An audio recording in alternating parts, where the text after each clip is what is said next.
All right, let's jump right in. Today, we're going to build out our investing toolkit for 2026. We're going to break down some of the most fundamental, most powerful strategies out there into simple ideas that you can actually understand and use. Now, let's be super clear about one thing. Nobody has a crystal ball. The financial markets are always, and I mean always, shifting and changing.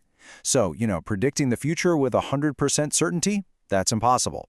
But preparing for it, that's not only possible, it's absolutely crucial. So, if we can't predict the future, how in the world do we prepare for it? Well, instead of guessing, we're going to build a really versatile toolkit of core strategies. Think of these as fundamental building blocks. They're not predictions, they're tools you can use to handle pretty much whatever the market decides to throw your way. Okay, so let's crack open this toolkit, shall we? We're going to look at three main types of building blocks today. First up, tools for picking individual stocks. Then we'll get into tools for generating steady income. And finally, we'll cover the big picture plays. So let's start with the stock pickers. This first set of tools is all about rolling up your sleeves and finding great individual companies. So if you're the kind of person who loves digging into the details of a specific business, this section is definitely for you.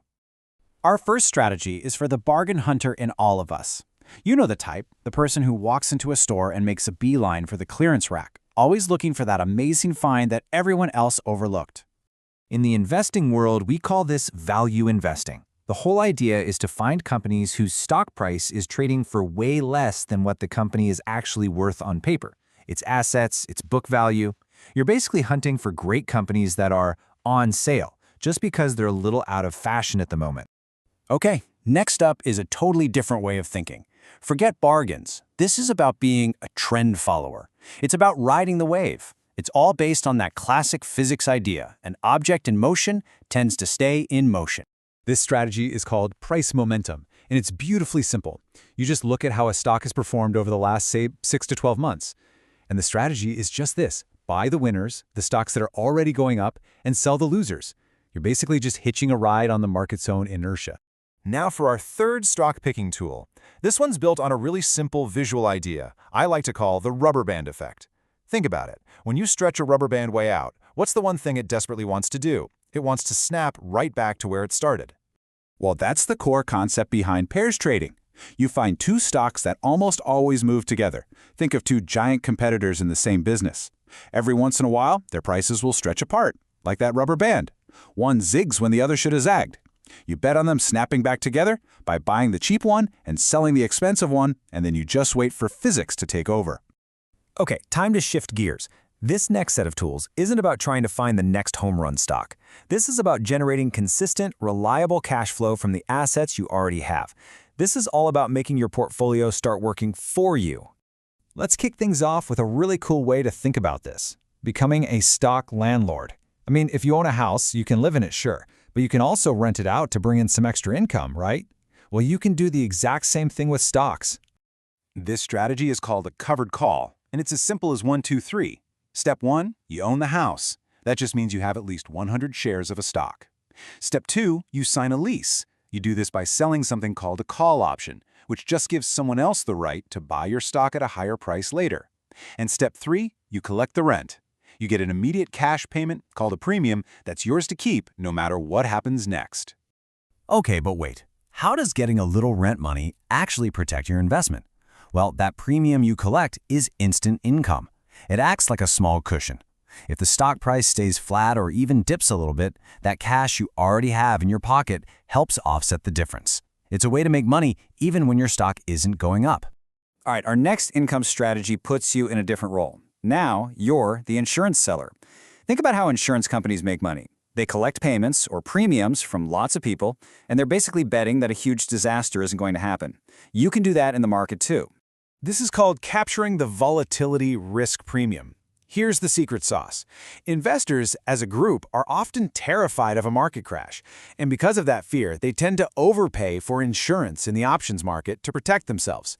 You can be on the other side of that trade, selling them that insurance. You collect those premiums, betting that the market will, more often than not, be calmer than people are afraid it will be. All right, for our last set of tools, we're going to zoom way out. We're moving beyond looking at just one company at a time. These strategies are about making broader bets on entire industries, sectors, or even currencies around the globe. First up, Let's talk about being an industry surfer. Think about a great surfer. They don't try to fight the ocean, right? They just spot the best wave, get on it, and ride it for all it's worth. We're going to do the exact same thing, but with market sectors. This strategy is called sector momentum rotation. So instead of trying to figure out which single tech company is going to be the big winner, you just buy an ETF that holds the entire technology sector. It's really just our trend follower strategy from before, but applied to whole industries. It lets you ride the momentum of the hottest parts of the market without picking individual stocks. Now for something completely different. This big picture play takes us out of the stock market and into the world of foreign exchange. And this one is all about spotting and taking advantage of the interest rate gap between two different countries. This is a classic strategy called the carry trade. It sounds complex, but here's the basic idea. Imagine country A has a super low interest rate, like 0.5%, and country B has a much higher rate, say 5%. The strategy is to borrow money in country A's currency, where it's cheap, and invest it in country B's currency. As long as the exchange rate between them doesn't go crazy, you just get to pocket that difference in interest. What's so cool here is seeing these two big picture ideas side by side. On one hand, you've got the industry surfer, using ETFs to ride momentum waves in the stock market. On the other hand, you have the carry trade, using global currencies to play the interest rate game. Both are macro strategies, but they operate in completely different financial universes. So let's step back and look at the awesome toolkit we've just built for 2026. We've got our stock picking tools for finding those individual gems, we've got our income generation tools for creating steady cash flow, and we have our big picture tools for making those broader market plays. It's a pretty complete set. Now, the most important thing to remember is that you don't have to use every single tool all the time. The goal is to understand what each tool does so you can pick the right one for the right job at the right time. So the question I want to leave you with is this. As you look toward the future, which of these building blocks are you going to use to build your own strategy?